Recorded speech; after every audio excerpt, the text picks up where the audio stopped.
Kienet rebħa li ġabet magħha kontroversja enormi fuq il-medja soċjali tfaċċa kull tip ta' kumment, iżda il-fatt jibqa' li din ir-rebħa kienet waħda storika li għall-ewwel darba kellna tfajla ta' Karna John Skur illi ġiet inkurunata Miss Universe Malta.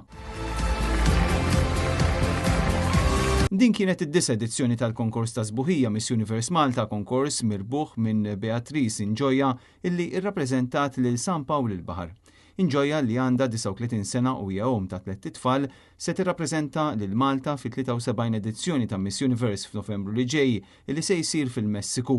Il-kompetizzjoni ta' din is-sena hija notevoli għan numru rekord ta' pajjiżi parteċipanti u tneħħija tal-limitu tal-età li tippermetti lil nisa li għandhom il fuq minn 29 sena illi jikkompetu. Ir-rebħa ta' Inġoja għajmet kontroversja b'ħafna jesprimu d-disappunt tagħhom fuq il-medja soċjali għal din l-għażla.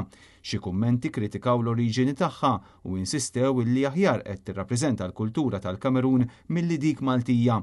Oħrajn qalu li r-rebbieħa ta' dawn it-tip ta' konkorsi għandhom ikunu jirrappreżentaw is-sbuħija u l-karatteristiċi tipiċi Maltin. Iżda minkejja din ir-reazzjoni ħafna faħru wkoll il-kisba tagħha u enfasizzaw is-sbuħija u l-intelliġenza ta' din il-mara kif ukoll l-importanza tal-inklusività.